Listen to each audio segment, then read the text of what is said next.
So you live somewhere hot, right?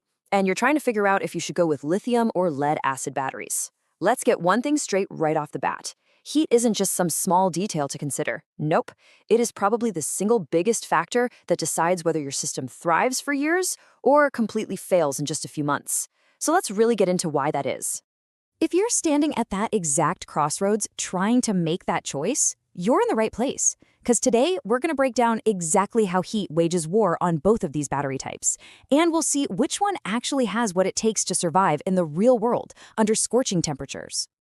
And look, that's not me being dramatic. It's just chemistry. The heat in your environment is silently, day after day, working against the money you invested. The real trick is understanding how it's doing that damage. Before we can even put these two batteries head-to-head, we've got to understand the enemy they're both facing.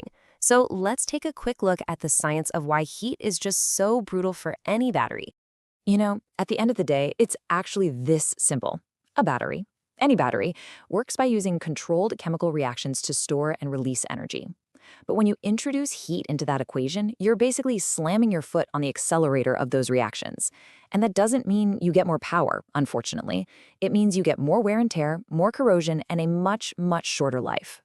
And this whole process has a name: thermal degradation. Now, the two most important words in that definition are slow and irreversible. See, this isn't something that happens all at once. It's a quiet, creeping decay that happens every single hot day.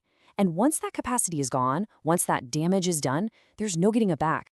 And this right here shows you just how quickly that damage can pile up. There's this kind of rule of thumb in the battery industry. For every 10 degrees Celsius you go above a comfortable 25°C, that's about 77 Fahrenheit, you can pretty much cut your battery's expected lifespan in half. And while that's bad for all batteries, it is especially devastating for traditional lead acid. All right, let the showdown begin. For round one, we're going to look at charging. This is one of the most stressful times for a battery, and it's a moment where heat can really amplify the damage. Okay, on the left, you've got your classic lead acid. When it gets hot, it needs a lower charging voltage. Now, if your system isn't smart enough to adjust for that, it'll just keep pushing too much power in. It'll overcharge the battery, literally boiling away the electrolyte inside and destroying the plates. It's a silent killer. But on the right, you've got lithium, which has a brain, the battery management system, or BMS. If things get too hot, the BMS just steps in. It says, whoa, hold on, and it cuts off the charge to protect the cells. So one of them slowly cooks itself to death, and the other one actively saves itself. Okay, on to round two. Let's talk about day-to-day performance and, maybe more importantly, long-term lifespan. This is all about how much power you can actually get out of your battery and for how many years you can expect to do it. Now this is the stuff you actually feel when you're using your system. A lead-acid battery that's hot will often have its voltage sag, especially when you turn on something big. It just feels sluggish, underpowered. A lithium battery, on the other hand, keeps its voltage almost perfectly stable until it's nearly empty. What does that mean for you? It means consistent, steady power, even when it's blazing hot outside and you've got the air conditioner cranked up. And the numbers on this table, wow, they really tell the whole story, don't they? At a nice, comfortable 25 degrees Celsius, lithium already has a pretty big lead. But just look what happens when we jump up to 40 degrees Celsius. That's 104 degrees Fahrenheit. The lead-acid lifespan just falls off a cliff, down to less than 2 years. Now, the lithium battery takes a hit too, but it's still giving you a solid 5 to 7 years. The gap between them becomes absolutely massive. And if the table wasn't clear enough, this chart just makes it impossible to ignore. At the kind of temperatures you'd find in a battery enclosure in, say, Nigeria or Arizona, you could end up replacing your lead-acid batteries 4 times before you'd have to replace your lithium bank even once.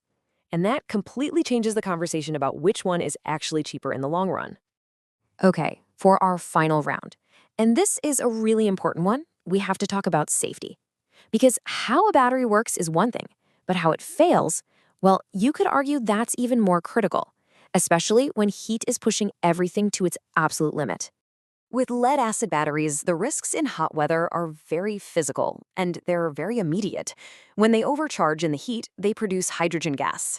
In an enclosed space, that is literally an explosion risk. The heat also speeds up corrosion inside, which can lead to sulfuric acid leaking out. We're talking about messy, dangerous failures that can damage property and pose a real threat to people. Lithium's risks are just different. They're usually more controlled. The most common failure you'll see is the BMS shutting things down to protect the battery, which, is really a safety feature working as designed.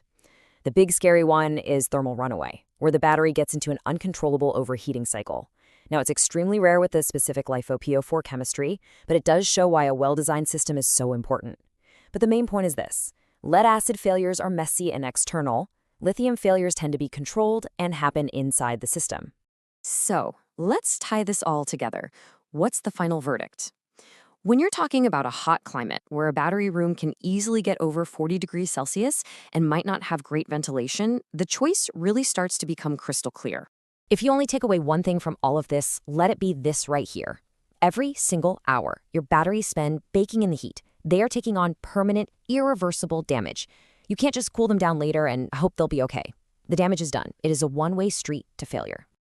And that really brings us to the final thought. When you're looking at prices and trying to budget, the upfront cost is just one tiny piece of the puzzle. The real question, the one you have to ask yourself, isn't which battery has the lower price tag today, it's which one is actually built to survive the climate you live in tomorrow and the day after that.